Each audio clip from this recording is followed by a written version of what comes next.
Buenas tardes a todas, a todos, a todes. Bienvenidos a este conversatorio, La óptica y la luz, el cine que hacemos. Hoy vamos a hablar sobre fotografía con un grupo de artistas de la imagen de México, Chile y Perú, y sobre cómo hacen el cine que hacen. Antes que nada, queremos agradecer a nuestros presentadores, el Ministerio de Cultura del Perú y la Fundación BBVA, a nuestro colaborador especial, la Embajada de Francia en el Perú, a nuestro auspiciador del Grupo del Comercio y al licenciamiento de GEDA Perú. También agradecemos el apoyo de Indecopi, de la Embajada de Colombia en el Perú, Movistar y la revista Cosas. Queremos agradecer especialmente a la Asociación de Autores de Fotografía Cinematográfica Peruanos, DFP, por coorganizar este diálogo con nosotros. Quiero comenzar presentando a Micaela Cajahuaringa. Ella es directora de fotografía peruana desde hace 28 años. Ha trabajado en largometrajes de ficción, ha hecho documentales, cortos, videoclips, teatro, publicidad. Ha trabajado con directores de Perú, Brasil, Alemania, República Dominicana. Es una amiga muy querida del festival y es además presidenta de la Asociación de Autores de Fotografía Cinematográfica Peruanos de FP. Micaela, un gusto tenerte con nosotros hoy. Hola, buenas tardes a todos y a todas. Agradecer al festival de que nos dé este espacio para hablar un poco de fotografía y del cine que hacemos, ¿no? Quiero comenzar contándoles un poco qué cosa es la DFP. La DFP es una asociación de autores de fotografía cinematográfica peruanos. Es una asociación sin fines de lucro creada con el propósito principal de promover y jerarquizar la profesión y el trabajo de los directores de fotografía cinematográfica. Asimismo, llevar a cabo acciones, actividades relativas al desarrollo profesional de sus miembros en lo artístico, técnico y cultural, promover la enseñanza y la difusión de las ciencias y artes de la fotografía cinematográfica a través de cursos, talleres, conversatorios, charlas, y formar nuevos profesionales y mejorar la calidad de los actuales, e intentar acercar el lenguaje de la imagen cinematográfica a la comunidad nacional e internacional. Entonces es en este marco que como parte de la DFP, les queremos traer esta conversación con dos profesionales latinoamericanos con trabajos realmente muy importantes, ¿no? Nos acompaña Eduardo Bunster, director de fotografía chileno, miembro de la Asociación Chilena de Cinematografía ACC, y quien ha trabajado en diversos géneros, ¿no? Ficción, documental, animación stop motion, cine experimental, y una de sus últimas películas, Algunas Bestias, está en competencia en esta edición del festival. También nos va a acompañar María Seco. Ella es directora de fotografía uruguaya, con más de 20 cortometrajes y 20 largometrajes de ficción y documental, incluyendo películas como La Jaula de Oro, Club Sandwich y La Libertad del Diablo, que han participado en anteriores ediciones del festival. Ella es miembro de la AMC, la Asociación Mexicana de Autores de Fotografía Cinematográfica, y de la SCU, Sociedad de Cinematografía del Uruguay. Quiero comenzar, bienvenidos Eduardo, María, quiero comenzar hablando de un tema que es como muy amplio, tal vez muy general, pero siento que el festival nos trae mucho esta reflexión en todo caso, ¿no? Porque para lo largo de todas estas ediciones tenemos un panorama como claro, o un buen panorama de lo que es el cine latinoamericano, ¿no? Entonces, y uno de los temas que creo se repiten en todos nuestros países son los de construcción de memoria de un país, ¿no? Entonces, es como la fotografía, de qué manera nuestro trabajo como directores de fotografía acompañan estos procesos de construcción de la memoria de un país. Conversar sobre cómo construimos estos cines necesarios y en qué consiste este trabajo para nosotros, ¿no? O sea, muchas veces, por ejemplo, tenemos que recrear un pasado, lo cual ya tiene unos puntos de partida hasta medio técnicos o algo, pero después también nos toca crear como sentimientos, sensaciones dentro de un pasado, digamos, ¿no? Otras atmósferas con algunas pautas, digamos, ¿no? ¿Cómo lo han trabajado o qué piensan sobre esta manera de acompañar el cine latinoamericano con tu trabajo? María, ¿tú nos podías contar un poquito tu experiencia? Bueno, primero que nada, un saludo a todos y estoy muy contenta de estar aquí con esta compañía y bueno, es un honor. A raíz de que nos juntamos y estuvimos platicando de este tema, yo lo que puedo compartir es una necesidad de por qué hacemos cine, ¿no? De realmente qué fue lo que me llevó a mí, por lo menos, a decir, de aquí soy, de esto quiero hacer. Y, y en en las películas en que yo siento que pude acompañar el proceso, por ejemplo, de México, como La Jaula de Oro o como La Libertad del Diablo, por ejemplo, que son de las que vamos a hablar hoy, eh, al recibir el guión y al ver la historia de que se trataba de La Jaula de Oro, para mí no hubo ninguna duda de que yo quería estar ahí, que yo quería contar esa historia, que yo quería acompañar a Diego en este relato, en esta denuncia, en contar los sentimientos, en humanizar todo eso que está pasando, que a veces son números o cifras o cosas muy lejanas. Y era a raíz de una situación muy violenta que se veía en México, que se vive, que uno lee las noticias todos los días, que está sufriéndola, digamos, y entonces cuando aparece un proyecto de esta naturaleza, por lo menos en mi caso fue, ahí voy a estar y ahí quiero estar y sea lo que pase, yo voy a estar ahí acompañando y tratando de dar lo mejor que pueda dar para contar esta historia, para narrarla, para pegar ese grito, ¿no? Y lo mismo un poco con la película de Berardo, que fue la invitación de Ina, la productora, y me dijo, Berardo quiere hacer un ensayo sobre lo que está pasando en México y no sabemos a dónde va a ir, no sabemos qué va a pasar, cómo va a ser, qué va a suceder, pero igualmente yo dije, ahí quiero estar, ahí voy a acompañar, y hasta me trataron de disuadir, ¿no? No, pero no, con tu hijo, ¿cómo vas a hacer? ¿Cómo vas a ir? No podés.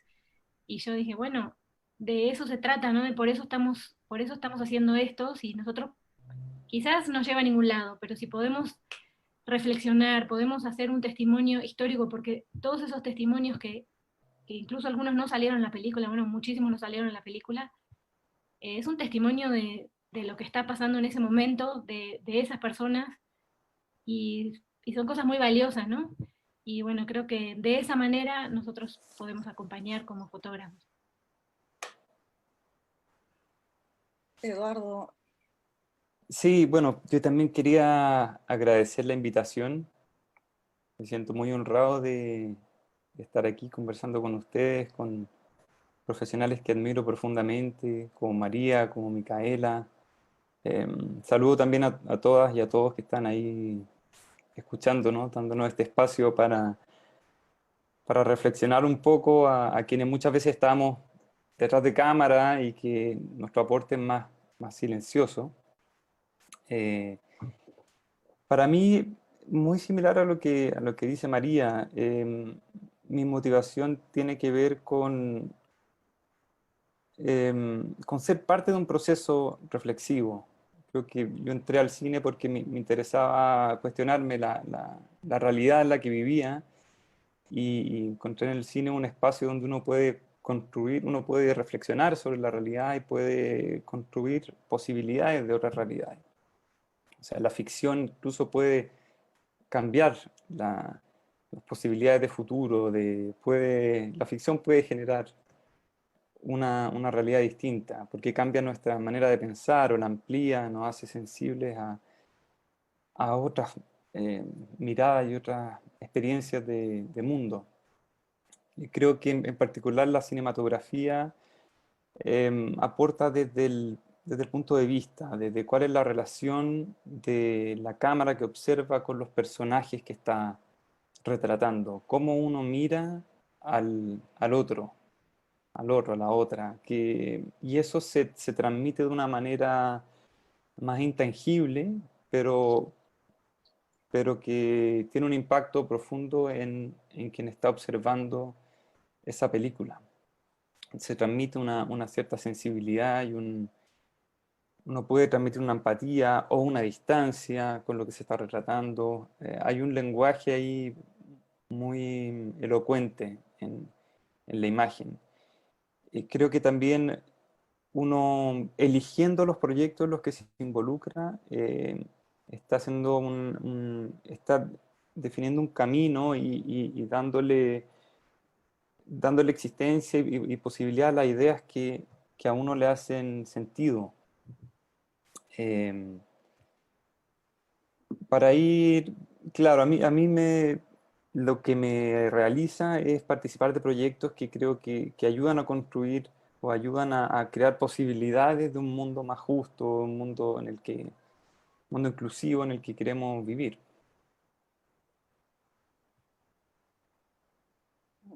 Exacto. Muchas gracias. Sí, es un tema para reflexionar y que creo que uno le va dando el camino un poco a tu carrera, pero en función a los proyectos que vas realizando también, ¿no? Y cómo los acompañas. Es importante.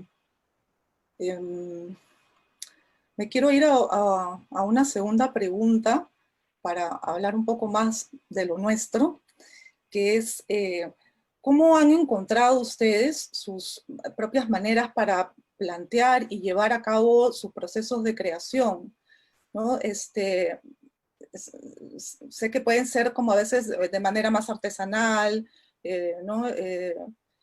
No sé, contar un poco el proceso creativo y el proceso de acompañar un proyecto y de cómo lo vas abordando, ¿no? María, por ejemplo, con La Jaula de Oro y La Libertad del Diablo, que tienen siento que, por ejemplo, La Jaula de Oro, siendo ficción, tiene un tratamiento un poco documental, si quieres, de seguir a estos, ¿no? de personajes y acompañarlos en situaciones absolutamente reales, ¿no? O sea, es bien fuerte el abordaje, ¿no? Es bien realista. Y La Libertad del Diablo a la vez son si es un documental, los testimonios están todos recreados, como un retrato, iluminados, es una puesta en escena, ¿no? Entonces tiene como más, no voy a decir un tratamiento de ficción, pero es como lo opuesto. Entonces es interesante un poco cómo decides y por qué te vas a estos caminos, cómo es tu proceso con el director, ¿no? Porque cuéntanos un poco. Bueno, si quieren, mientras voy platicando, les voy mostrando un video de La Jaula. A ver. Los procesos fueron bastante distintos en ambos casos. La Jaula de Oro, efectivamente, Diego pasó como 10 años investigando y hablando con migrantes, con personas, con periodistas, con personas relacionadas a todas estas historias y juntando historias, y a partir de ahí, a partir de la realidad, digamos, y a partir de voces, él es que le da vida a estos personajes, que al final elige tres niños, tres niños son los protagonistas. Y entonces, para Diego era muy importante hacer la Jaula de Oro en los lugares donde habían transcurrido esas historias que le habían contado él. Y era una discusión muy fuerte porque no había el presupuesto para hacer todo el viaje, o bueno, se entendía que era muy difícil hacerlo, y a la vez era esencial, ¿no? Para Diego estar en los lugares, vivir, por ejemplo, los lugares donde vive Juan, ¿no? Donde él viene de ahí, él vive en esos lugares donde fuimos en Guatemala, él sus familiares trabajan en ese lugar, o gente muy cercana a él, o sea, no él precisamente, pero es el entorno. Filmamos en la casa de su hermana. El viaje se hizo como lo hubieran hecho ellos, ¿no? Chauc viene de una zona que Diego lo encontró en Chiapas, en uno de los lugares de mayor pobreza en Chiapas. Entonces, todo tenía mucho de documental, y ese era el acercamiento que se le quería dar a la película. Y al mismo tiempo había recreaciones grandes, como pueden ser el operativo, ¿no? Del operativo con la migra, o como puede ser el momento del asalto, que eran ¿no? de una producción muy grande, no había que llevar muchos personajes. Incluso el operativo, muchos de los migrantes eran migrantes de verdad, que era de ir a los albergues y mañana va a salir el tren, y ellos ya sabían que se iban a subir, entonces lo único que hacíamos era que el tren iba un poquito más lento, iba parando, tenía algunas paradas, pero era el tren que iba con los migrantes que iban a ir, y era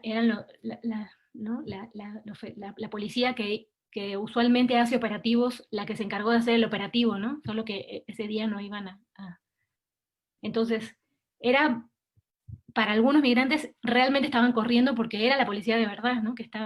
Los que no alcanzaron a oír de que sí, que no se preocupen, que no va a pasar nada, o sea, de verdad estábamos viviendo una situación muy, muy cercana a la realidad todo el tiempo. Y eran las historias de verdad que le habían contado a Diego, por ejemplo, el túnel, todo lo que es cuando pasan el túnel, es realmente una historia que le contaron a Diego, y era el túnel donde lo llevó el chavito que le contó la historia, era esa entrada, ¿no? donde entraron, y bueno, creo que para mí por lo menos fue muy real todo, ¿sí? Todo lo que estábamos viviendo. Nosotros hicimos un taller que ayudó mucho, yo creo, a la película, que fue trabajar con los niños que habían escogido, como 6 semanas con Fátima Toledo, y eso ayudó muchísimo a mí, por lo menos, a estar cerca, a poner la cámara, a tener una idea de cómo serían las situaciones, aunque no realmente hacíamos todas las situaciones, pero se ponían a los niños en esa situación, algo parecido emocionalmente, y ellos se acostumbraron muchísimo a la presencia de la cámara muy cerquita, y entonces en rodaje era muy fácil. Digamos que se tiraba toda la situación completa, toda la secuencia completa, hasta que durara la situación, o la secuencia, o el rollo. Lo hicimos en Super 16, y estábamos grabando casi de amanecer a atardecer, todo el día completamente. La cámara, tiramos muchísimas secuencias que no salieron en la película. Era un rodaje, sí, que sí, estaba muy cerca del documental, en realidad.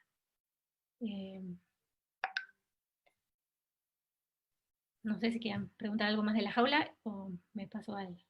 Esta secuencia, por ejemplo, yo la escogí porque es una construcción espacial, porque era muy difícil filmar la frontera, entonces casi cada fragmento de esta secuencia está hecho en un lugar distinto, haciendo como que es el mismo espacio, pero en realidad esto, por ejemplo, era el borde, la frontera de verdad, y estamos utilizando esas luces, que eran las luces de verdad, y ahí pasaba la patrulla, la patrulla fronteriza. Luego pasamos a otro lugar donde había túneles y donde había más maleza para que se pudieran esconder y que fuera creíble que pasaban, ¿no? las motos. Y entonces cada uno es un pedacito en un lugar. Y aquí este es otro lugar donde la vegetación es más alta. Hicimos eso, teníamos aquí, yo no tenía casi equipo, lo único que rentamos fueron 2 luces de esas para reparar las carreteras, que están arriba, esto es en Tijuana, y una luz seguidora, que es esta la que asemeja el helicóptero, y eso fue todo lo que utilizamos esa noche. y la otra luz que utilizamos fue la que ya estaba puesta, que era la luz de la frontera nomás. Y bueno, se construyó un pedacito del túnel, pero bueno, todo esto fue una construcción muy interesante, por eso lo había escogido, me gustaba ese momentito. Aquí tengo para enseñarles también.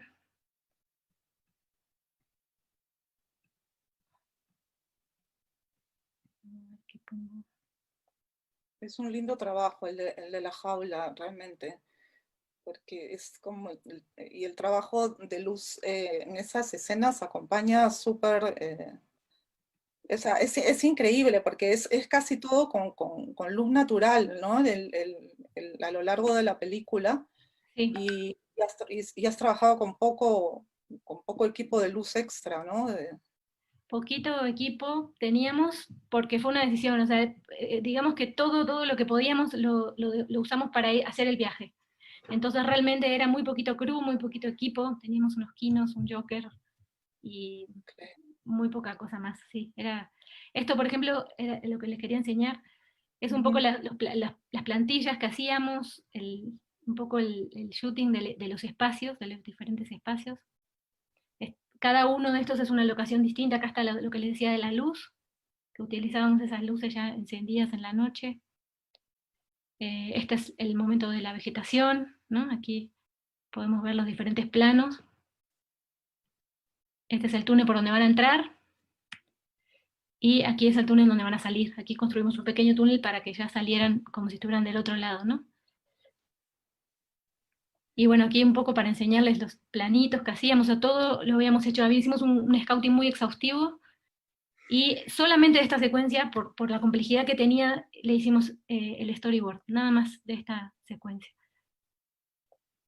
Y el resto, en las otras escenas tenías también un desglose de planos, así todo estaba, digamos, sugerido, ¿no? Luego te digo que era la libertad total, pero sí habíamos hecho una sugerencia, con Diego habíamos planteado. Y bueno, así más o menos es el rodaje, esa es la cámara, y así nos subíamos al tren.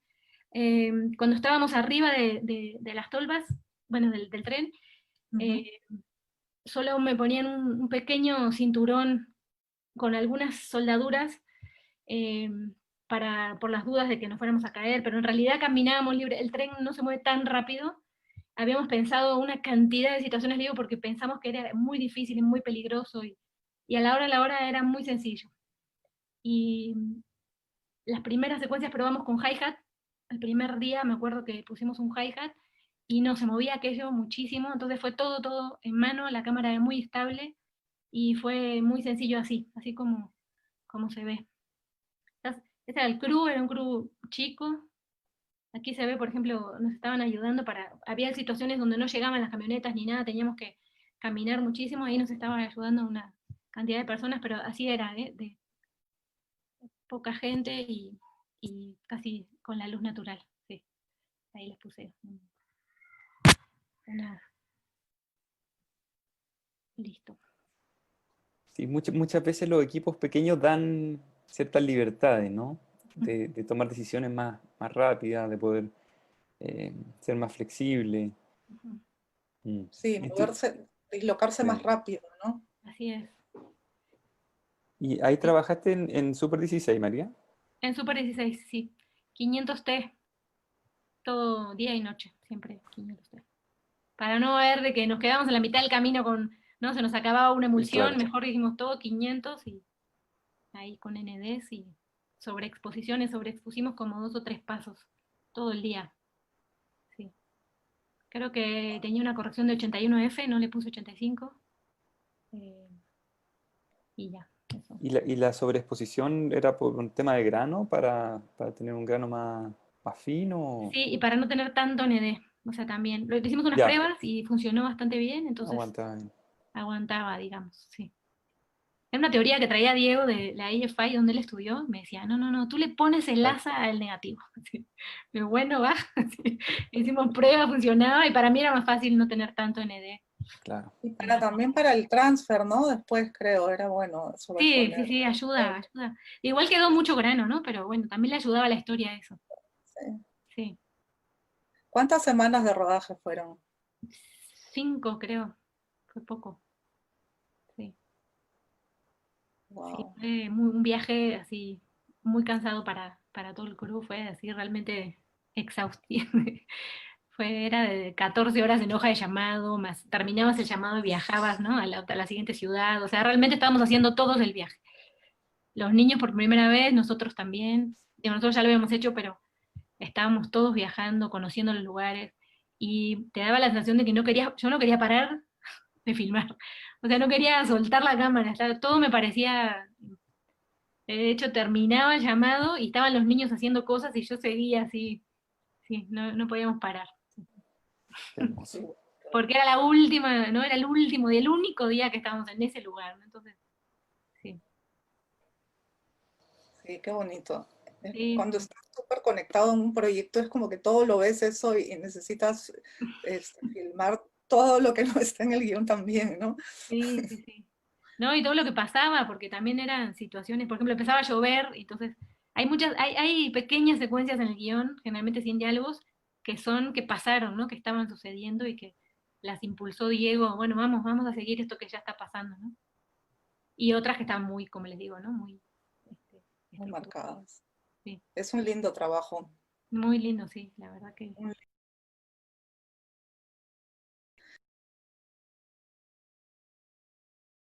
Es otra Otro historia. camino completamente distinto, sí. No sé si quiere hablar Eduardo, después pasamos a Libertad o me sigo. Como quieran. Yo creo que dale con la libertad, dale con la libertad. Va. Entonces, bueno, Libertad, como les contaba así hace un momento, la idea era una reflexión sobre lo que estaba pasando, que era bastante, bueno, sigue muy malo, pero en ese fue un poquito posterior a lo que le dicen la guerra de Calderón, que fue por el año 2010, 2011. Bueno, mucho de lo que nos narran, ¿no? Los personajes viene a partir de ese momento, esto fue posterior, pero era hacer una reflexión del momento, de qué estaba pasando, y Everardo quería quitar los rostros, tener solamente los testimonios de todas las personas involucradas en esa situación de violencia. Entonces, a partir de eso es la idea de la máscara, ¿no? De no ver ese rostro. Y al principio, la idea era que la idea era que no viéramos que fuera un rostro como la penumbra. Habíamos hablado de las pinturas negras de Goya, o sea, que fuera algo muy oculto del rostro, además de la máscara, que, que, que casi no se viera, ¿no? Y yo había hasta pensado, habíamos hecho unas pruebas con fondo negro y casi que íbamos a perder, ¿no? Pero yo hice varias pruebas, no, con la máscara, ya teníamos las máscaras, unas máscaras de prueba, hice varias pruebas y cosas que me había imaginado como pequeños fragmentos de luz en el rostro, pero que no se viera la cara, no funcionaban. Con la máscara es completamente distinto iluminar el rostro. Y lo que mejor funcionaba era verle los ojos, porque ahí te estaban contando todo, ¿no? Y bueno, le presentamos las pruebas a Everardo y a él también le pareció interesante lo de la manera que escogí. También ahí tenía que ser algo muy sencillo porque yo podía llevar muy poquito equipo al paso y 3 luces. Y Everardo estamos muy acostumbrados a trabajar muy solo él con la cámara o con sus amigos, ¿no? Él no quería tener gente en las entrevistas que lo distrajera o que distrajera a los personajes, o sea, como cuidaba mucho ese espacio de él y el entrevistado. Y entonces me fui con 3 luces, era una, ahora les cuento, pero una para Everardo, porque usamos el sistema de Errol Morris frente al lente, otra luz y 2 luces que me quedaban libres para el personaje. Y la locación al final no conseguimos que fuera negra, era una casa que nos prestaron los abogados de allá, una oficina, una casa vacía en Estados Unidos, en El Paso, que tenía todo paredes blancas. Entonces era al contrario de lo que habíamos pensado. Bueno, y eso fue, bueno, lo que teníamos, ¿no? Para trabajar. Y eh, ahí les voy a pasar mientras un pedacito. Entonces, los personajes llegaban, estaban como 2 o 3 horas, y yo tenía un ratito para iluminar con Paulina, que era la única persona que vino como encargada de los lentes, bueno, de la cámara, y asistente de cámara era ella, y aparte Panelas, que era asistente de producción, el data, el que bajaba las tarjetas y me ayudaba, y entre los 3 iluminábamos. Habíamos pedido media hora o 1 hora, no me acuerdo, para poner el plano antes de que viniera el entrevistado y antes que viniera Berardo y todos. Y bueno, llegaban, les presentábamos una propuesta del plano y comenzaba la entrevista. Y a partir, eso fue el comienzo, digamos. Eso era lo único que teníamos al principio. Y la idea era que estas personas con máscara casi no salieran, que salieran sus testimonios. Pero a la hora de editar, fue tan fuerte verle las caras y ver las máscaras, cómo se mojaban cuando lloraban, cómo se veían los ojos y la expresión, que casi se quedó todo el documental con esos rostros, con esos talking heads. Era como que te hipnotizaba, te daban ganas de seguirlo viendo y no. Nosotros íbamos a generar una cantidad de imágenes posteriormente, situaciones. Everardo, las habíamos planeado con Everardo, habíamos hecho una lista de todo, a partir de escuchar los testimonios, de todas las cosas que nos contaban, qué pasaba enseguidita después de ese momento violento, ¿no? Por ejemplo, las chavitas cuando se les llevan a la mamá, que vienen, ¿no? Unas camionetas y se llevan a su madre. Entonces, ¿qué pasa segundos después de que pasó eso? O sea, ¿cómo quedan ellas? ¿Cómo queda la casa? ¿En qué ves la violencia sin verla, ¿no? O cualquier hecho violento de los que cuentan. Y planeamos muchas de estas viñetas, digamos, o de estas situaciones. Llegamos a hacer algunas y al final todas las que habían planeado no se hicieron todas porque, como les digo, no era tan necesario, porque se iban a ver sus rostros y se iba a ver la película así. Y bueno, y entonces las cosas que ven son cosas que pensamos a partir de lo que se había planeado. Sí fuimos al Valle de Guadalupe, que es el lugar de muchas de las, hay víctimas y victimarios, ¿no? Pero muchas de las víctimas venían sus testimonios del Valle de Guadalupe, que es una zona realmente muy asolada por la violencia en esos años. Guadalupe, que es uno de los lugares donde fuimos a grabar, y estaba en ese momento, casi todas las casas estaban o incendiadas o quemadas, o casi abandonado, había muy poca gente que se había quedado, estaban aterrorizados. Grabamos ahí, algunas de las secuencias que se sienten son ahí. Y bueno, y así tratamos de documentar algunas cosas también de lo que se podía. Y bueno, eso fue lo que, así fue que la fuimos armando la película. Después, posteriormente se hicieron otras entrevistas, pero ya entonces se siguió esa misma idea que habíamos tenido en esa casa que nos dieron los abogados. Por ejemplo, esta que están viendo ya es una casa en México. Ya fue distinto, se trató de seguir un poco aquello que se había iniciado de la penumbra.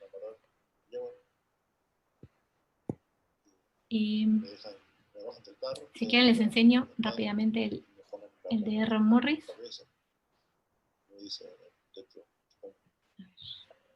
Es muy interesante el proceso.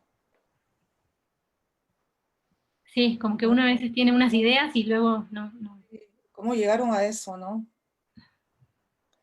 Sí, no, una película impactante. La vi hace un par de días y hace mucho tiempo que no veía una película que me impactaba de manera tan profunda. Increíble cómo grafica el círculo de la violencia, cómo la violencia genera más violencia.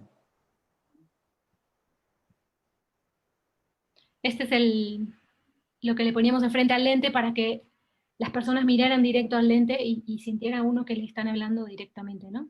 Eso es lo que veía, sería el entrevistado, y él veía a Everardo, por eso les digo que Everardo tenía que tener una luz, porque ellos veían a Everardo en el lente, digamos. Así, ¿no? Eso es lo que veían ellos. Y yo aquí les ponía todavía una tela negra para que no lo vieran por arriba, ¿no? Y no tuvieran la tentación de verlo en vivo.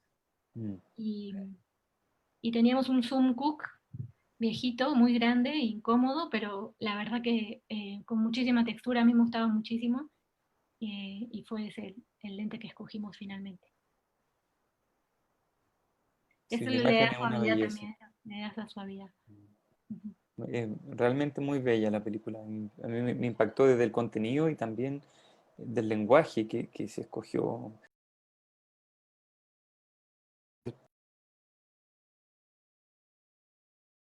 Bien, hay planos que son como poemas. eh, Me encantó, realmente te felicito, María, por ese trabajo. Y también pensaba en la valentía que hubo que tener para hacer ese registro Ujú. y para llegar a esos testimonios tan dolorosos. eh, Me imagino que para el equipo debe haber sido bien desafiante y también se les debe haber transmitido un poco todos esos sentimientos que contaba la gente. Sí, así, sí, sí. Uno no se da cuenta en el momento y es posterior, ¿no? Que uno tiene que Sí. procesar todo eso que de primera mano te están contando, eh, te lo estás escuchando, estás mirándole a los ojos a las personas que están contándolo, y sí es, sí es como un eh, postraumático, ¿no? Como se dice, Un estrés un estrés postraumático. postraumático que uno tiene que procesar, ¿no? Sí, de distintas maneras se puede presentar, pero sí, sí son historias muy cercanas al estarlas escuchando así de primera mano. Eh, Sí. pero es lo que digo, ¿no? Que me hablamos al principio, o sea, como que uno se entrega y dice: "Ah, aquí estoy para esto, ¿no? Aquí estamos", Mm. y, y Everardo tiene una manera muy segura también de trabajar, o sea, es muy tranquilo y a la vez muy seguro, siempre estábamos muy cuidados, y eso también transmite una seguridad al equipo que quizás en otra situación no la hubiera tenido, ¿no? Sí, sí es una manera, él está muy cerca también de periodistas y tenía como unos métodos de periodismo, que estábamos todo el tiempo monitoreados y teníamos, bueno, mucha seguridad. Entonces Mm. uno también se siente seguro, y lo mismo en la jaula, ¿no? También, que estaba el Vaca, que es el gerente de locaciones de la jaula, que es una persona fantástica.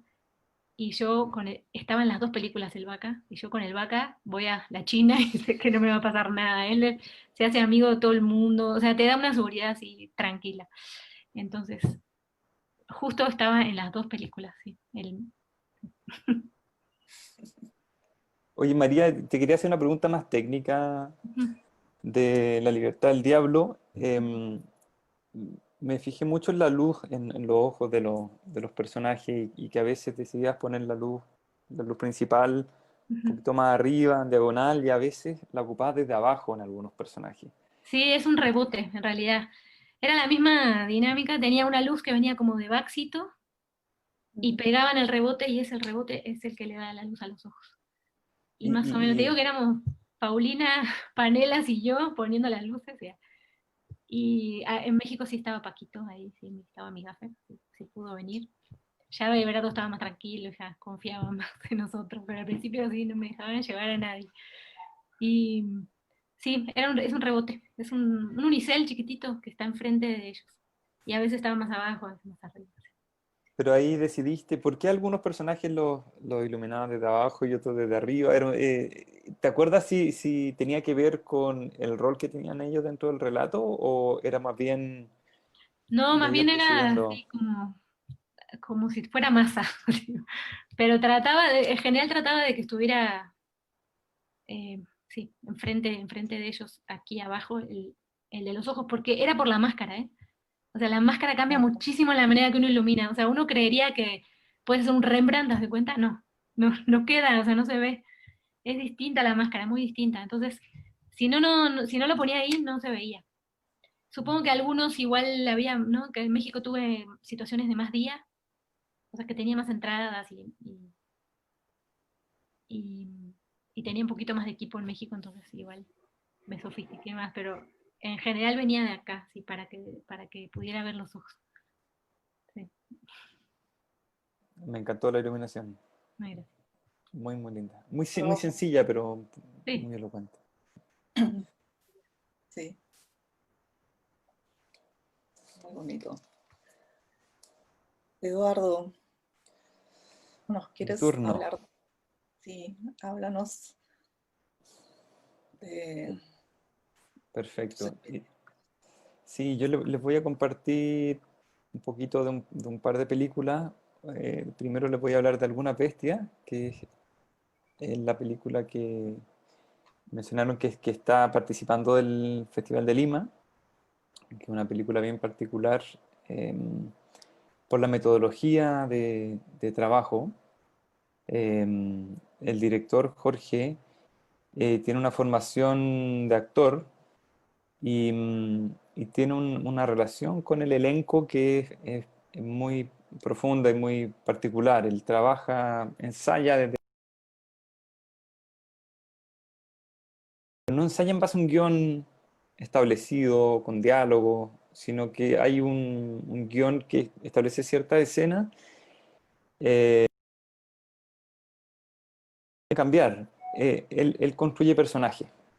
Se van trabajando en el tiempo, van construyendo con la actriz, los actores, estos personajes y el rodaje se construye en base a, claro, ciertas ideas de escena, pero que van cambiando en el rodaje mismo. A él también se da a veces la libertad de que si una escena necesita cambiar, llama a un actor y lo hace entrar a escena y le dice, tú anda y dile a esta persona tal cosa. Y la escena se puede ir para un lado completamente distinto.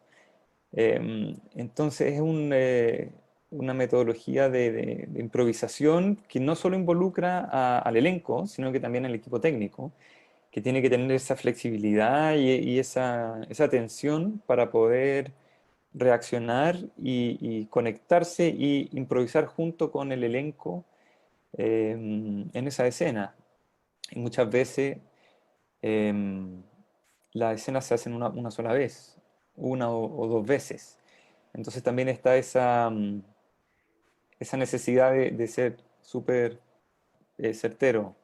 El equipo tiene que ser, tiene que estar muy conectado no puede fallar. Bueno, hay escenas que no funcionan y que no quedan en montaje, pero les voy a poner ahora una escena de la película. Les voy a contar un poco cómo se dio.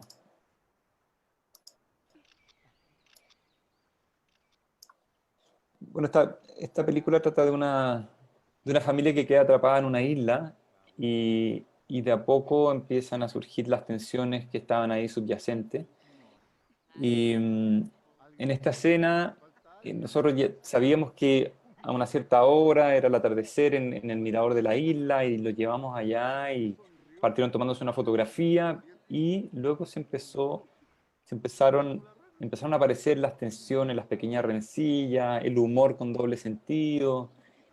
Y, y aquí el trabajo que hicimos de fotografía fue un trabajo bien horizontal con el equipo.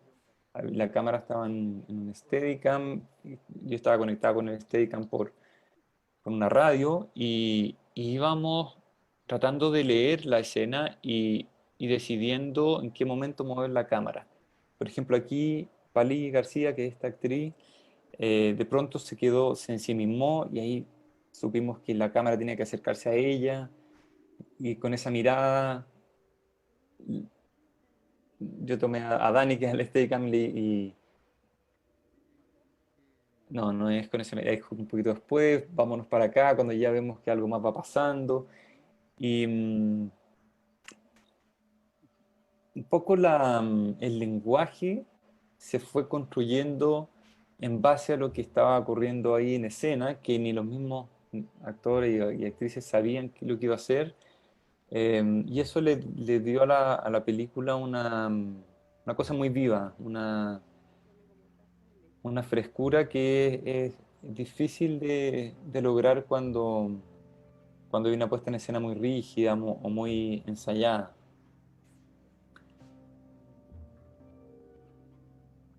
Em, Esta escena, por ejemplo, se hizo una sola vez, en una toma de todo lo que duraba la tarjeta de la cámara, creo que eran 12 minutos, y claro, tiene ese puro corte, en que la cámara, hay una pequeña elipsis, la cámara los deja ahí al final de la escena.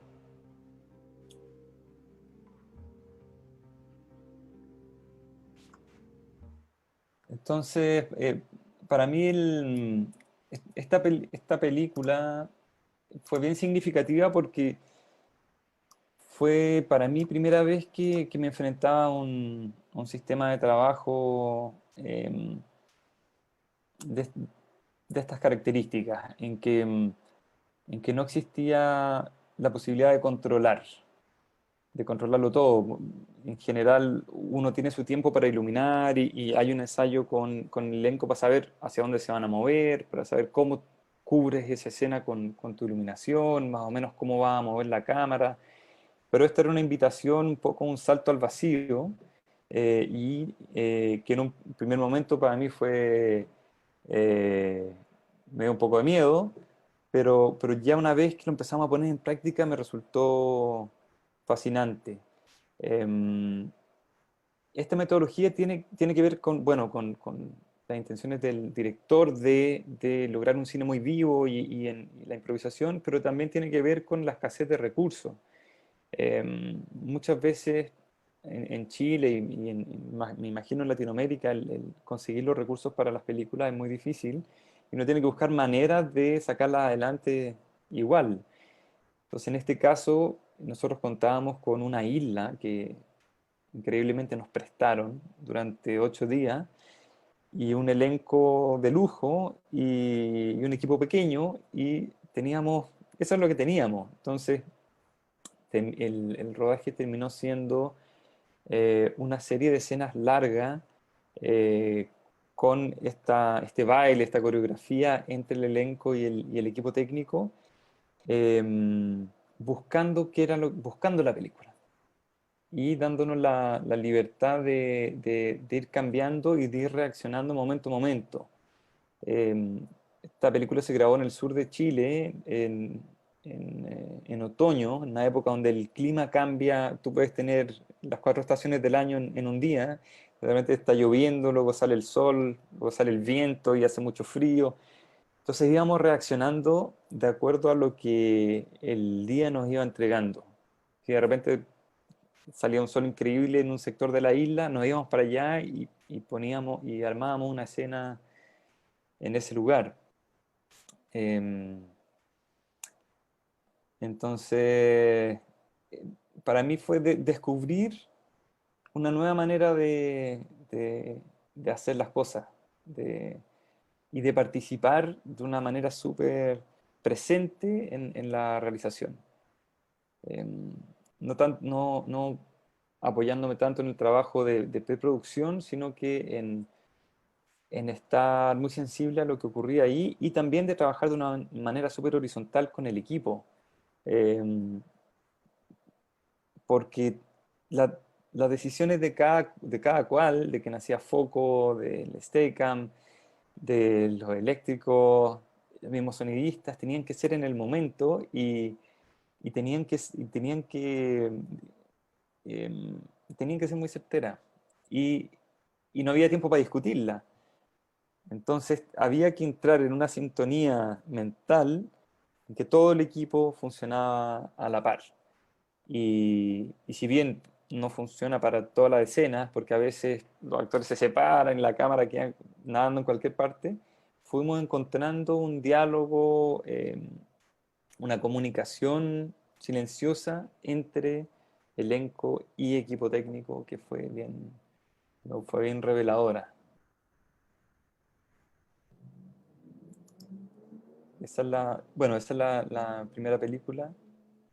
Ese plano, perdón, ¿fue una toma única? ¿Este plano secuencia contabas? Sí, sí, sí. Y muchas de las escenas son tomas únicas o a veces se hicieron 2 tomas.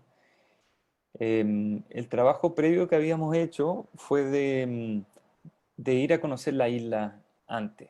Fuimos con el director, viajamos y recorrimos, es una isla pequeñita, que te demora, no sé, una hora andar la vuelta caminando, y entender qué lugares tenían potencial fotográfico y a qué hora nos convenía grabar en esos lugares. Entonces tenía en mi libretita, yo anotado qué lugar, a qué hora, las fotos, entonces de pronto son las 5 y sabía que a las 5:51 había que estar echando a grabar la cámara para ese atardecer, por ejemplo.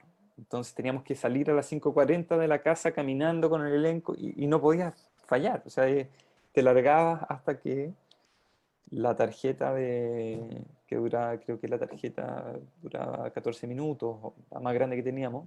Entonces teníamos que calcular ese inicio y final y eso era, y eso quedaba. Entonces también esta metodología para mí tenía algo de nostálgico, más cercano al cine en celuloide, en que uno pensaba muy bien cuándo tiraba cámara y no estaba grabando así un poco a la chuña de una manera menos atenta. Wow, es muy bonita esa escena. Y sí, qué bonito. Y qué maravilla que se hizo así, la verdad. Tiene una, una forma que pareciera mucho más estudiada, ¿no? Forma muy, sí, muy bonita. Yo te quería Pareciera una... preguntar, Perdón. sí, te quería preguntar, ¿cómo fue la decisión de llevar el Steadicam? ¿De quién fue? Si ya era algo que tenían planeado desde el principio o lo vieron ahí que fuera necesario. ¿Cómo? Sí, en un principio habíamos conversado de tener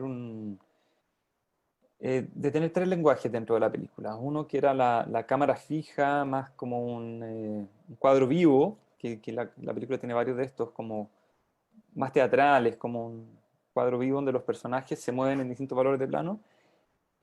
Otros que eran trabajo en cámara en mano, que eran escenas más intensas emocionalmente. Y el Steadicam, que lo habíamos pensado para el inicio de la película, para cuando los personajes llegan y todavía no se desatan los conflictos. Entonces queríamos que la escena fluyera más, que la cámara lo envolviera y que pareciera que la energía circulaba más libre. Eh, pero, claro, en la práctica finalmente teníamos, ponte tú, 3 días de Steadicam en la isla y le sacamos el jugo al Steadicam. Y Dani, que fue el operador de Steadicam, estuvo el Steady colgado todo el día. Él es un ninja, así nunca se quejó, no dijo nada, pero yo de repente lo veía y todos los músculos de su cuerpo estaban tiritando, pero la cámara estaba ahí flotando perfecto. Wow. Sí. Sí. Y el Steadicam en realidad nos permitió también acompañar esta escena y generar estos bailes con el elenco de una manera mucho más fluida. Y ahí descubrimos también la comunicación por radio con Dani, en que él estaba viendo el cuadro, pero yo estaba viendo la escena completa, entonces yo le podía decir, Dani, ahora en 1, 2, a tu izquierda, ándate con tal actriz, date la vuelta, y íbamos conversando. Y eso fue muy, muy entretenido. Como el hecho de estar tomando esas decisiones tan determinante y definitiva, en ese momento le da a esa decisión un peso súper súper grande. Entonces, muy gratificante. Es como un poco, te mantiene medio hiperventilado. Sí. Micaela, ¿tú querías decir algo? No, que me daba la sensación de que fuera una coreografía, ¿no? Y no lo es. O sea, parece que hubiera sido ensayado, empieza acá la Mm, cámara, pues, mm, las acciones de Paulina, y sí. está, es muy fresco, ¿no? Entonces mi pregunta era si no se ensayó tampoco, llegaron y filmaron o hubo una marcación por lo menos. No, en algunas escenas hubo algo así como ya aquí va a ir sentado uno, otro, en algún momento van a ir atrás, algo pero muy a grosso modo, pero la mayor parte de las veces no había ni un tipo de ensayo de desplazamiento, no había una coreografía que conociéramos. Eh, Ahora, hay que decir que esto funciona porque el elenco es realmente muy bueno. Paulina, Alfredo, Gastón, tienen mucha conciencia de cámara. Entonces, podían leer la intención de la cámara y actuar en función de ella. Y dosificar la actuación de acuerdo al valor de plano. Por ejemplo, Pali se me acercaba a veces y me decía, ¿qué lente está ahí? Un 32. Ah, ya, perfecto. Entonces, en este momento estoy aquí y después acá. Ella conocía perfectamente los lentes. Entonces Qué sabía maravilla. cuánto tenía que hacer a qué distancia de la cámara. Eso, claro, ese es un lujo con el que no siempre se cuenta. Claro. Sí. Y el trabajo con el foquista, porque imagino que el foquista debe haber sufrido un montón y tendrías que tener una comunicación también muy fluida para que Sí. siga tus movimientos, ¿no? Es un trabajo de confianza, básicamente. Mm. Porque yo no le podía marcar nada. Yo le decía, tú tienes la decisión de dónde está la atención de la escena. Y tú tienes un rol creativo súper importante. Y eso también para Juan Millán, que fue el foquista, fue fascinante también. Fue estresante porque sabía que si cometía un error grave se iba a echar a perder la escena completa, pero al mismo tiempo sabía que sus decisiones tenían un peso creativo importante. Entonces eso generó también en el equipo una disposición distinta. Un reto, ¿no? Y un compromiso. Sí, exacto, Muy un bonito. compromiso. Sí. Y si quieren pasamos a la... Una pequeña cosita. ¿Qué óptica llevaste? ¿Qué óptica y cámara? En esa película trabajamos con una Alexa Mini y unos Zeiss Ultra Prime. Sí, Tenemos tiempo todavía. Si querías, Eduardo, mostrarnos un clip más. sí, El cual- ¿alcanzamos? no, sí, que creo que todavía nos alcanza. Ya, perfecto. Entonces Dale. les voy a mostrar un fragmento de una película que se llama El hombre del futuro, que también está grabada en el sur de Chile, en la Patagonia, en una región que se llama Aysén, que es una región bien aislada, donde vive poca gente y son los dominios de la naturaleza, y es una naturaleza como bien prehistórica la que hay ahí. Y que nos fuimos a hacer una road movie, una película de viaje, también con poco presupuesto, pero con mucha tosudez y no sé, y ganas. Ahí va el clip.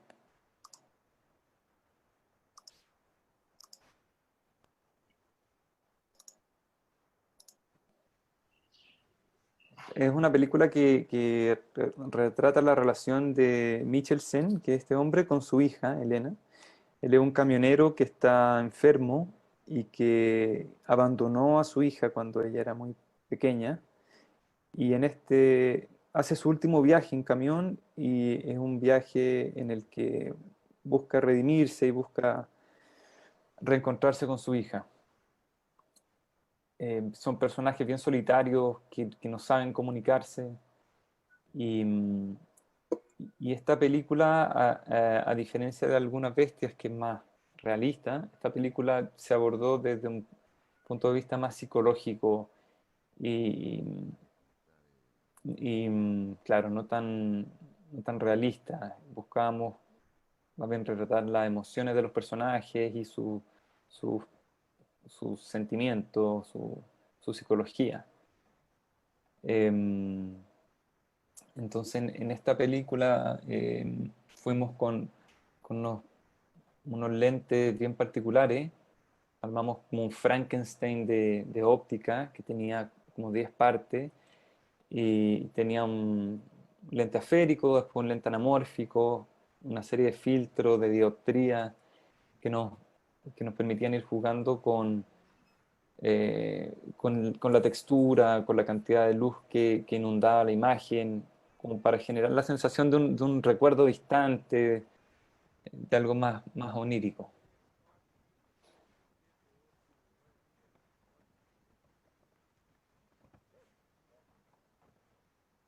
Y bueno, como trabajamos en Aysén, en Aysén sí que la continuidad de luz es imposible porque está cambiando radicalmente la luz minuto a minuto.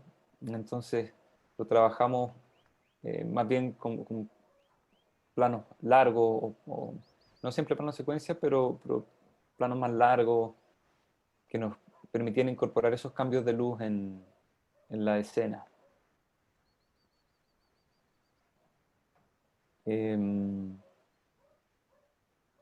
Como parte de los recursos para representar lo onírico, porque es un viaje externo, pero es sobre todo un viaje interno del personaje que se va acercando a su muerte. Entonces utilizamos una serie de recursos para poco distorsionar el tiempo. Uno de ellos es que íbamos cambiando sutilmente la cantidad de cuadros por segundo. No sé, este plano probablemente está hecho a 28 o a 32 cuadros. Hay otros que íbamos cambiando entre 24 y 36 casi siempre, sobre todo en los planos que no tenían diálogo.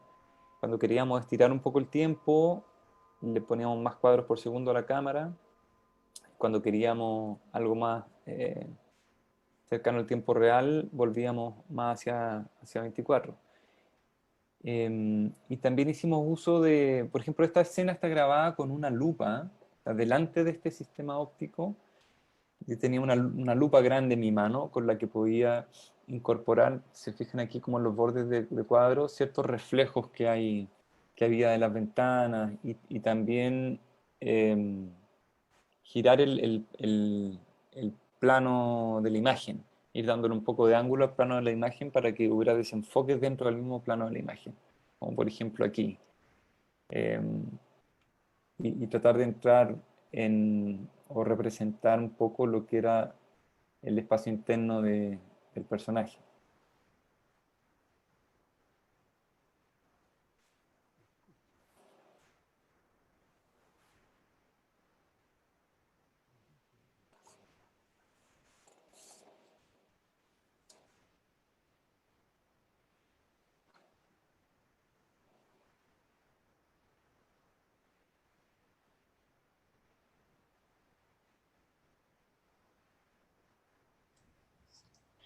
Y Eduardo, ¿aquí qué cámara y qué óptica usaste? Si quieres contarnos un poquito. Sí, sí. En esta película ocupamos una Sony F55.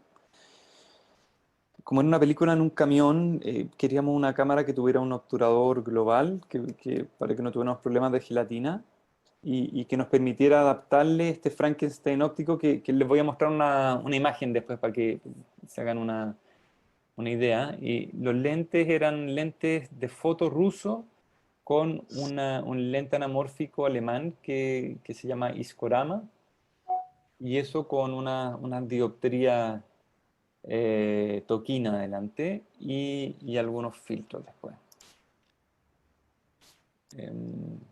Por aquí no sé si tenemos tiempo, de repente les puedo mostrar cómo Sí, ¿no? estamos de tiempo, Sí. Gaby. Sí, para sí creo que nos puedes mostrar ¿Un uno más. poquitito? Y vale la Ya. pena porque es un trabajo bien bonito que hiciste, la construcción de esta óptica. Totalmente. Lo que se ve, el resultado es bien bonito. Espectacular. De todo este juego óptico, no sé, es una textura Sí. lindísima. Y fue muy entretenido ir encontrando esa combinación. Aquí les voy a compartir un diagrama que hice ¿lo ven ahí? Sí. ¿Sí? Entonces el sistema, aquí no se ve lo que hay detrás de cámara, porque también había un grabador RAW, más la batería, qué sé yo, cosas de sonido, pero para adelante la cámara había un adaptador que cambiaba de montura FZ a EF, luego había anillo de adaptación simple para montura M42, que es la montura de los lentes rusos que ocupé, es una familia de lentes de distintas marcas, pero que están emparentados igual entre sí, son cristales hechos con el mismo cuarzo y tienen estos coating rusos que ya estaban desgastados por el tiempo. Entonces tenían unas veladuras bien características y más o menos parecidas. Después, otro adaptador, el lente Iskorama, que no es una lentilla, sino que es un lente donde tú enfocas en el Iskorama y dejas el foco en infinito en los lentes base, en los lentes de foto esféricos.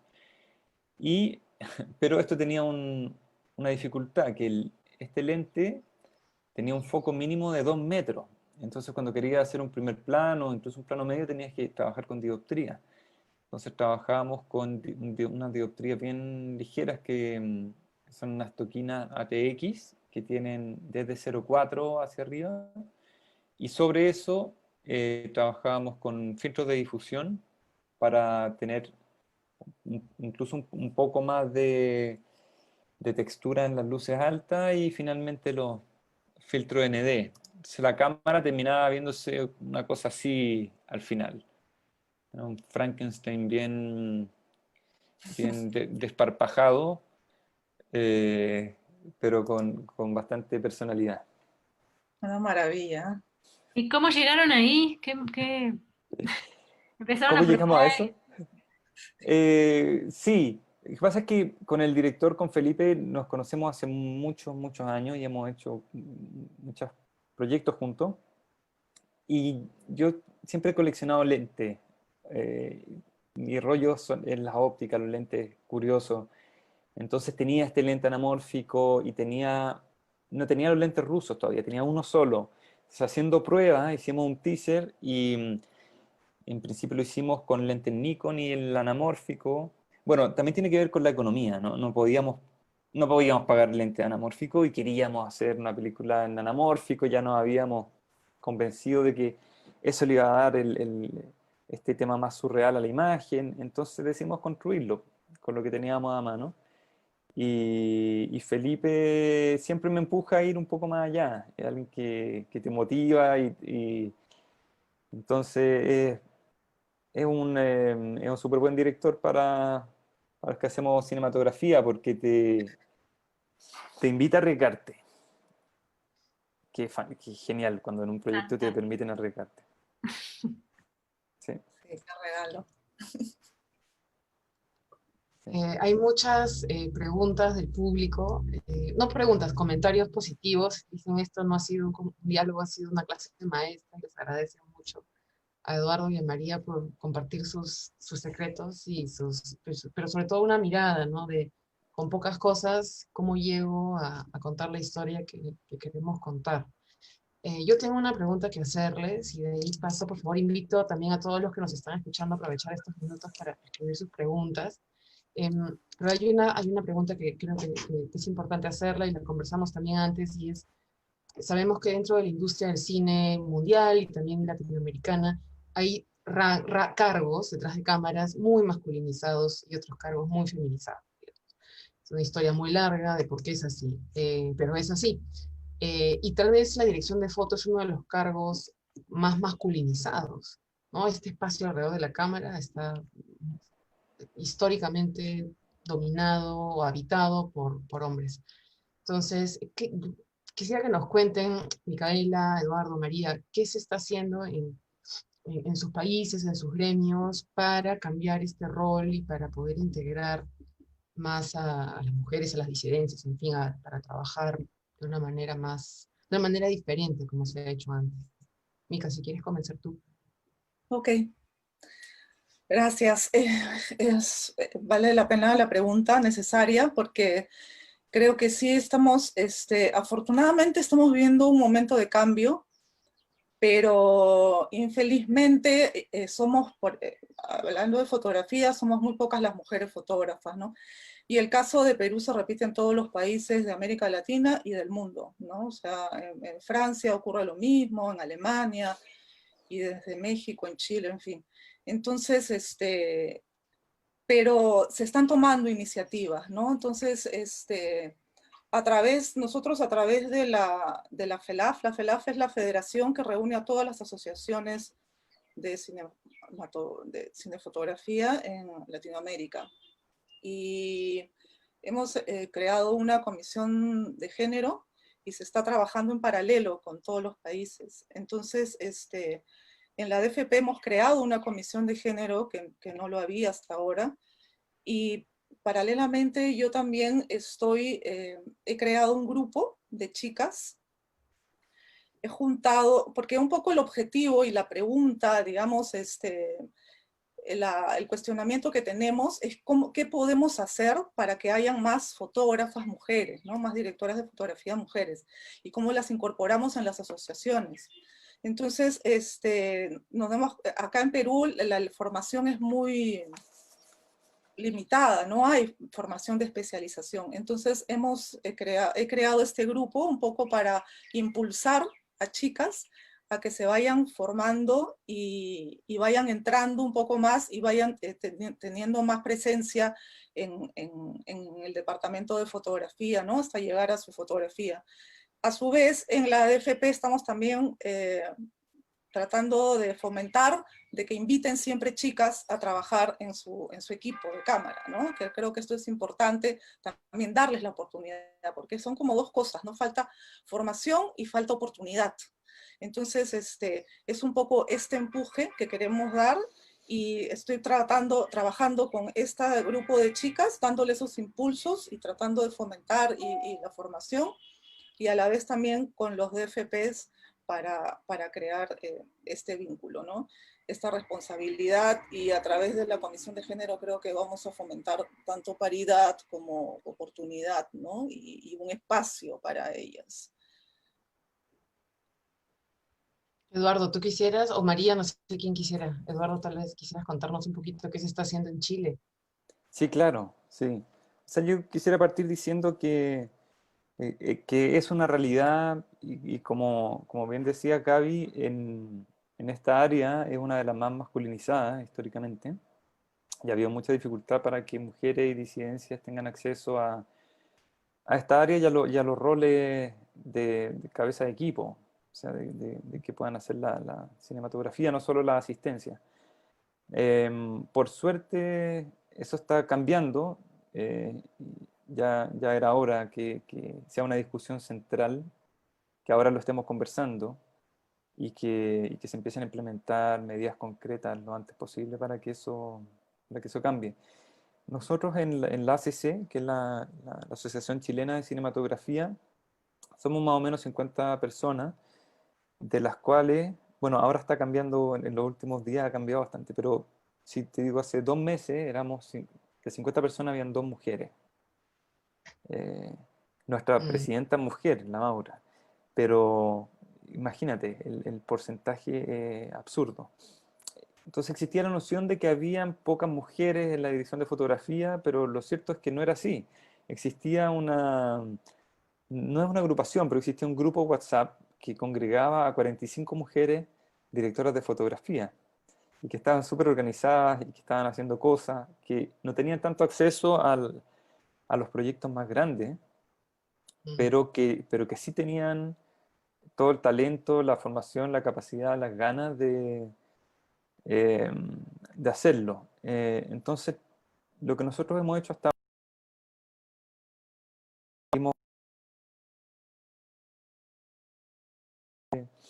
de 45 mujeres, hacer un conversatorio a través de Zoom, donde la escuchamos para entender también lo que pasaba, que muchas mujeres no querían entrar en la agrupación porque sentían que era un grupo era un club de Toby, era un grupo difícil, un poco acogedor. Y entonces gatilló una serie de reflexiones internas, de darnos cuenta que quizás no éramos tan conscientes de qué manera estábamos bloqueando el acceso, y, y en los últimos, esto es súper reciente, el último mes ha sido súper protagónica la discusión de género dentro de la agrupación. Han entrado varias mujeres, no sé el número exacto, pero deben haber 7 ahora, y estamos en conversación con varias más que tienen la intención de entrar. y estamos abriendo canales para que haya un cambio de mentalidad y haya un cambio de políticas también claras. Como mencionaba Micaela, también estamos buscando que que se conformen equipos paritarios, o sea, que haya un compromiso de parte de la gente que conforma la agrupación de hacer equipos paritarios. Estamos utilizando las redes de la asociación para darle visibilidad al trabajo de mujeres y sobre todo de mujeres que no han tenido la posibilidad de mostrarse. Eso a través en particular, nosotros tenemos una curatoría mensual de Instagram, en que mes a mes hay una persona que tiene esa plataforma para mostrar su trabajo y para dar sus reflexiones. Este mes lo está llevando Dubi, que es una de las nuevas chicas que se incorporó, por ejemplo. Hemos también organizado conversatorios a través del Instagram Live, estamos haciendo entrevistas.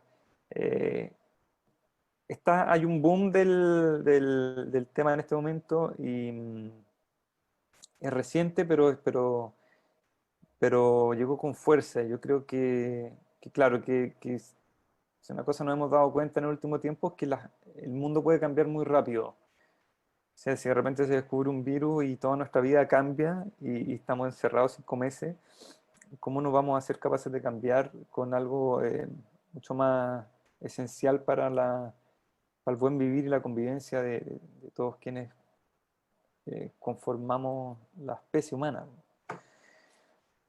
Bueno, eso a grandes rasgos, en eso estamos.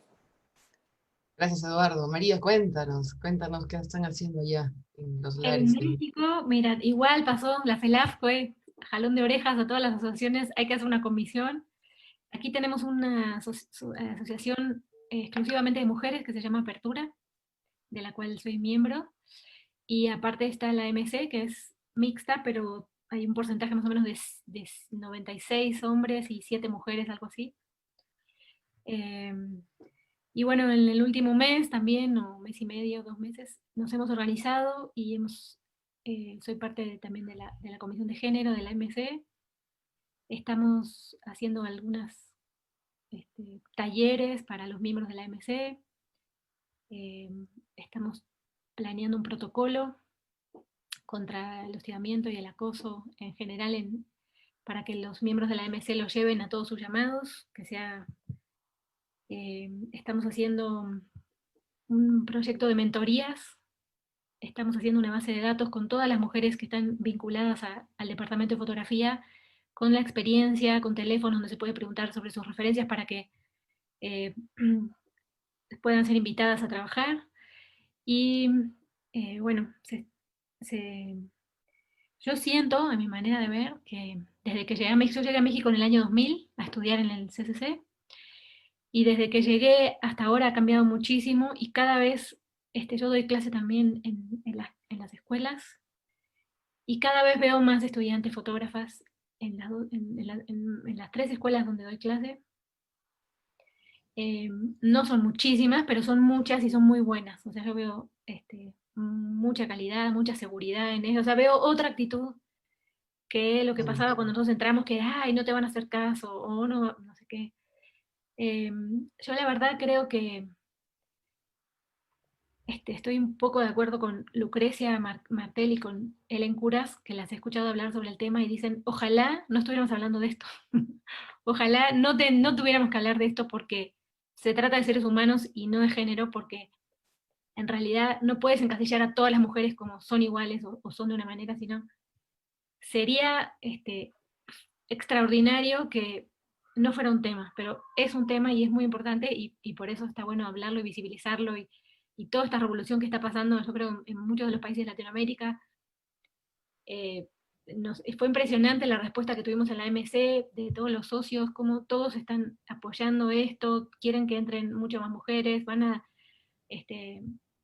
cambiar por un tiempo el proceso de ingreso de las mujeres, va a tener menos requisitos para que haya más y bueno, muchas cosas para poder apoyar, incluso el CCC, que es una de las escuelas estatales de México de cine, donde yo estudié, este año aunque no se presentan al examen de ingreso la misma cantidad de hombres y mujeres, los que entren van a tener que 50 y 50. Entonces hay como una movilización, como dice Eduardo, o sea, está pasando ahora que se está transformando con mucha fuerza y están apoyando muchísimo.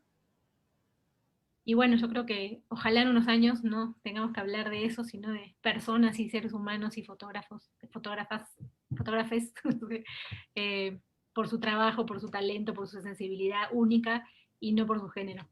Pero bueno, estamos justo, bueno, yo estoy en la comisión apoyando lo más posible y también en la formación. Y yo creo que algo muy importante para eso es la mirada que uno trae. Y la mirada que uno trae, si uno trae una mirada donde no hay ningún sentimiento de que no voy a poder o de que soy diferente o soy inferior o tengo una, ¿no? Si uno trae eso adentro, no lo ve. O sea, por más de que el mundo externo se presenten dificultades, yo creo que todos tenemos dificultades a la hora de ser fotógrafos, no es una profesión fácil, es una profesión hermosa y apasionante, pero yo pensaba, ojalá algún día pueda ser fotógrafa, porque me parecía algo dificilísimo. Pero no tenía ningún problema con ser mujer. Yo, por mi formación, por mi casa, quién sabe, por Uruguay. Entonces creo que esa mirada que traigan las chavas adentro es lo que tenemos que cambiar. O lo que tenemos que apoyarlas para que... Y creo que la visibilidad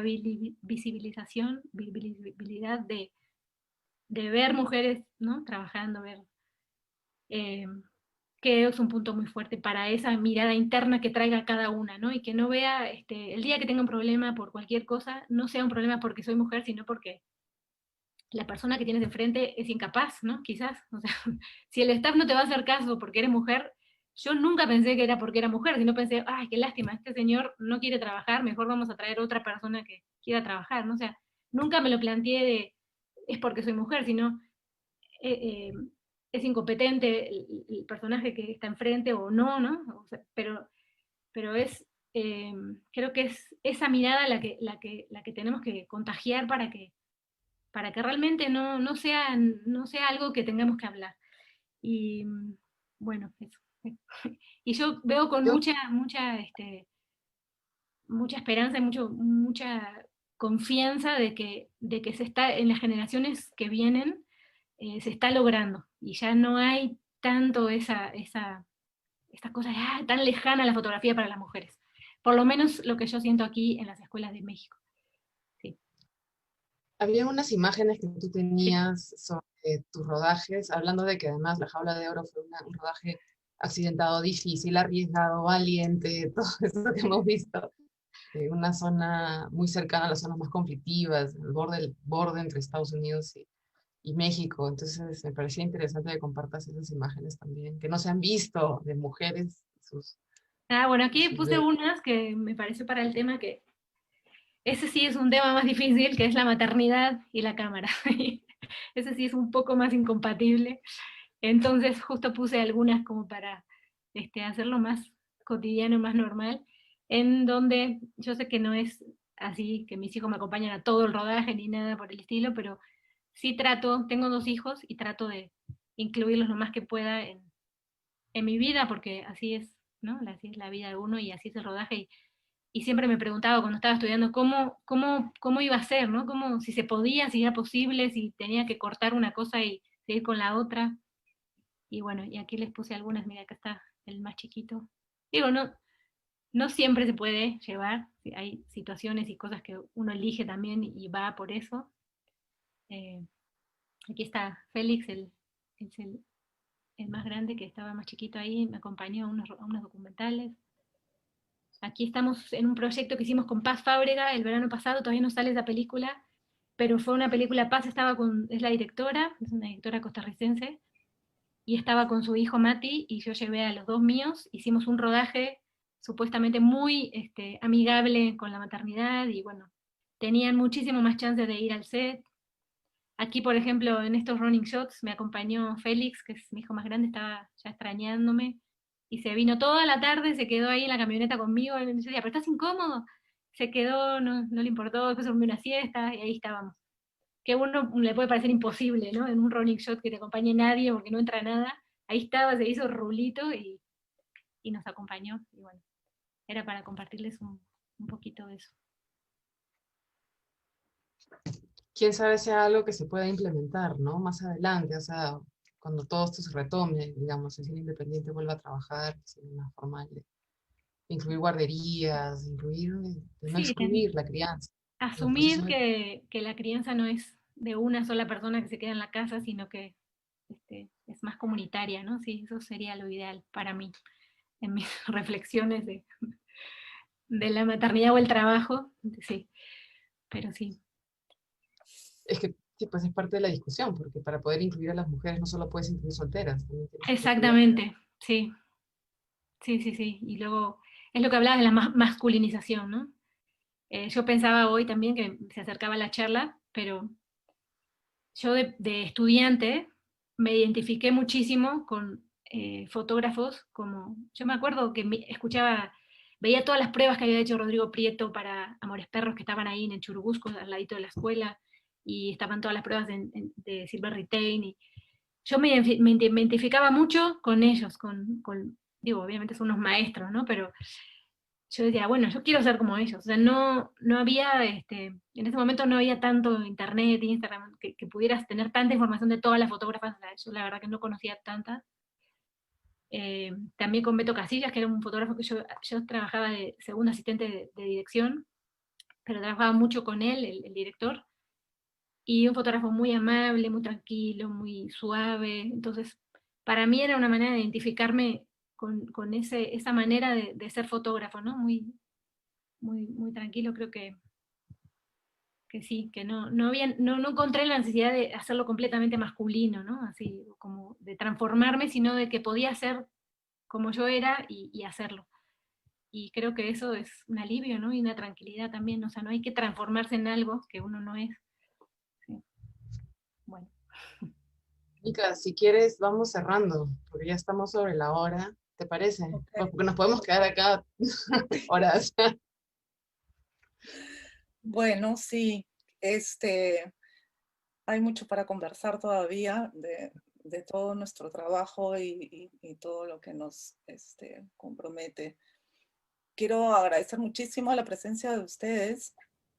Ha tenido todo un éxito, creo, en las redes. Hay comentarios muy positivos y muy bonitos. Espero que estas conversaciones se den más a menudo para poder seguir compartiendo, ¿no? Todas nuestras experiencias y poder ser referentes también para nuevas generaciones, María, ¿no? Esto que tú decías que no, es verdad, yo tampoco tuve referentes femeninos, claro, pero bueno, ahí estamos, creo que la pandemia, si algo bueno ha traído, ha sido un poco esto de poder compartir y nuestros conocimientos, nuestras experiencias, y también creo que para mí, por lo menos, no sé, yo lo siento así, ha sido una época de aprendizaje, ¿no? Entonces estamos llenándonos de lo más que podamos hacer. No sé cómo va a ser nuestro próximo rodaje después de toda esta etapa, ¿no? Porque va a haber mucho que queremos hacer, que hemos empezado a ver, a aprender, entonces va a haber como una euforia de querer aplicarlo todo en el próximo proyecto. Pero ha estado muy bonito. Muchísimas gracias por su generosidad, por su colaboración y por seguir manteniendo esta relación entre las asociaciones y entre los fotógrafos. Muchísimas gracias, María, muchísimas gracias, Eduardo, y muchísimas gracias, Gaby, y al festival por darnos este espacio. El festival es como nuestro padrino, tenemos una relación muy especial, los de la DFP con el festival. Fue en medio del festival que se fundó la DFP, y fue en medio de un festival también que se creó en la FUELAF. Entonces, es como que son compañeros, a soporte, como padrinos de todos estos movimientos. Muchísimas gracias. Sí, antes de que nos levantes la señal, Juan, disculpa, tengo que decir algo, y es, si les gustó esta charla, está en el Facebook, se queda colgada, por favor, pásenla, rótanla, compártanla. Las entradas para las películas están a la venta en la web del festival, festivalcinedelima.com, y en la plataforma ccpupencasa.com. El precio de las entradas es 12 soles, precio general, 10 soles, precio especial. Las películas solo pueden verse en territorio peruano por 48 horas. No se olviden de votar al finalizar cada película. Y nada, acompáñanos a nuestro siguiente conversatorio, es el día de mañana. Se llama Estado de Sitio y vamos a hablar sobre el cine que da cuenta de la situación social y política de Latinoamérica, ¿no? Entonces es una charla muy, muy interesante con cineastas de la región y que tienen películas en competencia. Nos vemos mañana miércoles a las 11, también por el Facebook del festival. Cuídense mucho, gracias a todos. Adiós.